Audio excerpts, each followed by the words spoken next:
최근 들어서는 부동산 개발하시려는 분들 고민들이 많은 게 자금 확보. 이게 정말 어렵다라고 봐야 되는 그런 시장이거든요.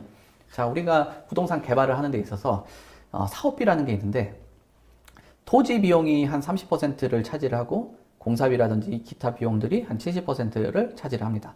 때때로 사업이 굉장히 좋은 그런 사업지 같은 경우는 뭐 요 토지비가 가장 관건이라고 보는데 요 토지비 안에서 어떤 그 개발을 하는 그 비율에 따라서 자본 구조에 따라서 사업을 잘 진행을 할 수 있을지 없을지 이런 거에 대해서 많은 분들이 고민을 하는데 앞으로 이런 자본 구조의 변화 이런 것들이 이제 가야 되는 방향이기도 하지만 너무 급격하게 변화가 된다라는 거에 대한 우려가 있거든요.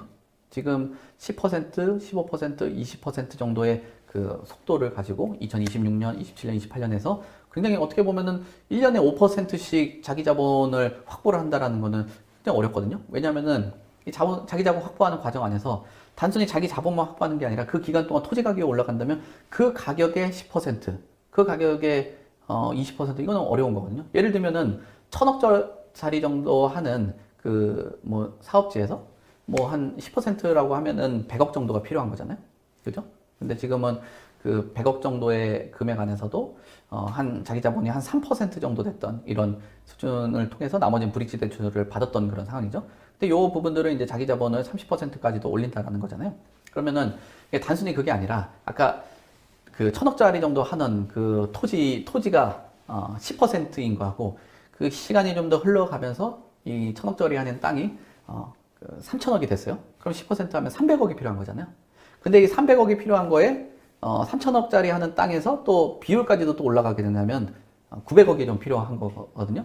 10%에서 30% 정도 한다라는 거는 뭐 아까 얘기한 것처럼 100억짜리가 300억, 300억짜리가 900억 정도 되는 거니까 이게 한 9배, 뭐 10배 이렇게 차이가 나는 거거든요. 근데 이게 10%도 아니고 3%였단 말이에요. 그럼 30억에 하면은 900은 한 30배 정도의 차이가 나는 그런 구조로 변하게 되는 거거든요. 그러면 이 구조로 변한다라는 거에 대해서는 어떤 사업을 하는데 안정성 확보에는 굉장히 기여를 합니다. 왜냐하면 그 과정, 그 개발하는 그 과정 안에서 자기 자본이 많다라는 거는 안정적으로 개발할 수 있는 그런 중요한 그런 그 개발 방식이거든요. 그래서 이런 방향으로 간다라는 거는 누구나 공감은 하고 있어요. 근데 이런 속도가 급격하다라는 거는 우리가 지금까지 부동산 시장을 오랫동안 바라보면서 엄청나게 큰 리스크를 가져왔거든요. 그러니까 예전 뭐 임대차 3법 같은 경우도 급격하게 시장에 적응하기도 전에 너무 빠르게 도입해서 이게 문제가 있었다라는 의견도 있었고 또 그 대출에 대한 금리 인상들이 급격하게 있다 보니까 주택 가격이 급 하락하는 이런 문제점들도 있었고 그런 문제점들로 인해서 부동산 PF의 부실 뭐 이런 것들도 발생을 했잖아요. 그런 것처럼 이런 구조로 바뀐다라는 거는 이 금액 자체가 뭐 10배가 되기도 하겠지만 이 자기 자본 안에서 토지 가격이 올라가는 문제. 그 토지 가격의 30%면은 현재의 그 자기 자본의 토지값하고 미래의 자기 자본과 토지 가격을 하면은 엄청나게 수천 퍼센트 정도의 자금이 확보가 돼야 되는 그런 문제점들이 발생이 되겠죠.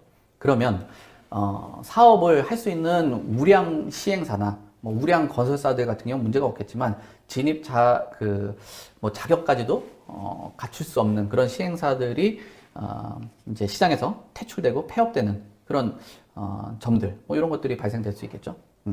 그래서 뭐 오랫동안 뭐 사업을 하시는 분들은 적응을 할 수 있을지 모르겠지만 최근 들어서 시행 개발 사업을 하는 사람은 이제 진입 장벽이 굉장히 좀 높아졌다라고 봐야 되겠죠. 그러면 이 기간을 이렇게 짧은 기간들보다도 어떤 5%씩 올라가는 이런 속도를 뭐 한 2%, 1% 정도로 해서 기간을 조금 더 늘려서 시장에서 좀 적응을 할 수 있는 그런 방향들로 해줄 필요가 있겠죠. 그래서 이런 그 땅값도 적응을 하고 올라가는 그리고 어떤 대출에 대한 그 뭐 숙성되는 시장에서 적응 뭐 이런 것들도 필요로 한 거죠. 그래서 이렇게 되게 된다라면은 아무래도 개발할 수 있는 주체들이 적어질 수밖에 없고 그리고 이런 적어진 그런 어떤 개발의 주체들이 적어졌다면 주택 공급이 굉장히 좀 축소가 될 수 있다라고 봐야 되겠죠.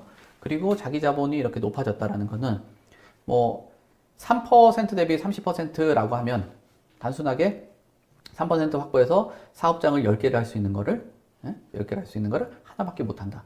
그러니까 뭐 1000세대짜리 아파트가 만약에 예를 들어서 들어온다라고 하면 1000세대짜리가 10개면 몇 개요?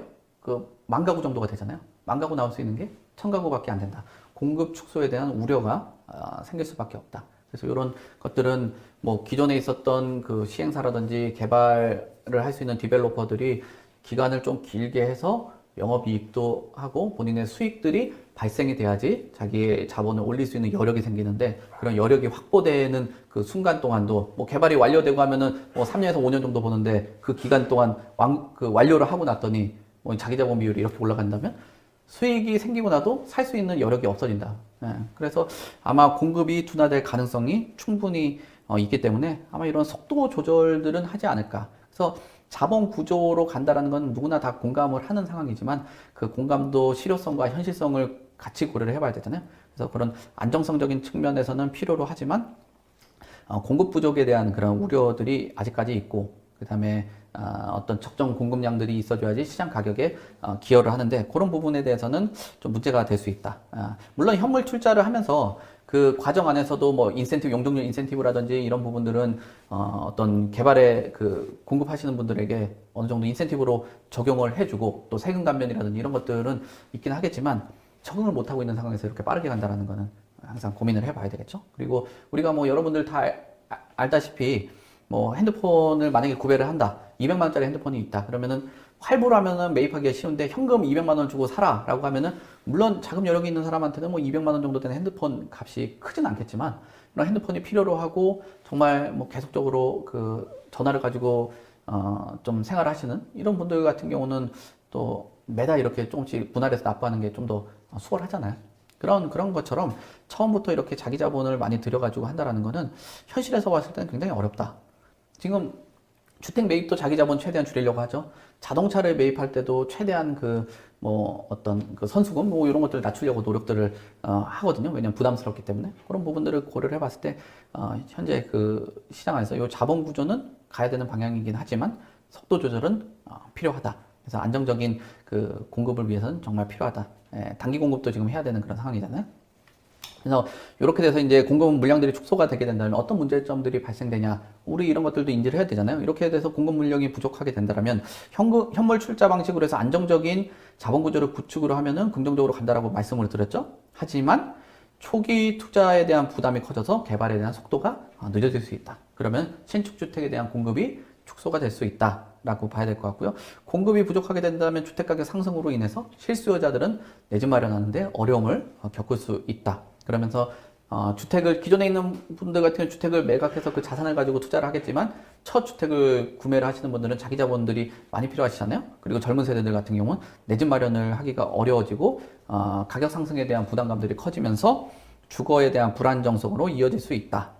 그러면서 이제 사회적인 그 불평등이라든지 또 주거에 대한 불평등 뭐 이런 것들이 발생될 수 있는 그 자본 구조 그리고 속도라고 봐야 되겠죠. 그리고 재고주택에 대한 수요가 증가를 하게 되는 그런 결과가 되면서 이제 재고주택의 수요가 몰리면서 주택 가격이 올라가는 이런 문제들 이런 것들이 발생될 수 있겠죠. 그러면은 이제 재고주택에 대한 그 가격이 올라가게 된다면 매입을 못 하시는 분들 또 이제 매매 시장에 머무르게 되잖아요. 그러면 임대 가격도 올라가게 되고, 그다음에 신축 공급이 없어지게 되면서 신축 주택에서 나오는 공급되는 물량에서 전세 물량들, 신축 주택에서 나오는 어떤 물량들이 이제 임대 시장에 공급되는 이런 문제점들이 발생돼서 뭐 임대료 상승으로 이어질 수 있다. 그러면서 주거 비용이 또 올라가게 되고, 이런 주거 비용이 올라가게 된다면 소비 여력이 떨어지는, 그래서 뭐 가계 경제에 부담이 되는 이런 부작용들이 초래가 될 수 있다라고 봐야 되겠죠.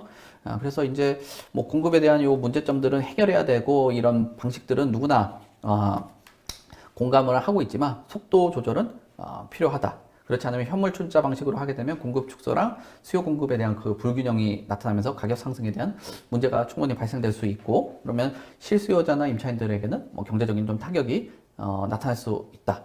그리고 단기적으로는 재고주택 시장에 불안정세가 나타날 수 있다라고 보기 때문에 뭐 정책적인 제언을 한다면 공급 방식에 대한 그 뭐 다각화, 그리고 공공 중심으로 이런 주택들의 물량들이 확보되는 그 시점, 그때까지는 속도 조절을 하는 게 맞지 않겠냐라고 저는 뭐 그렇게 보고 있습니다.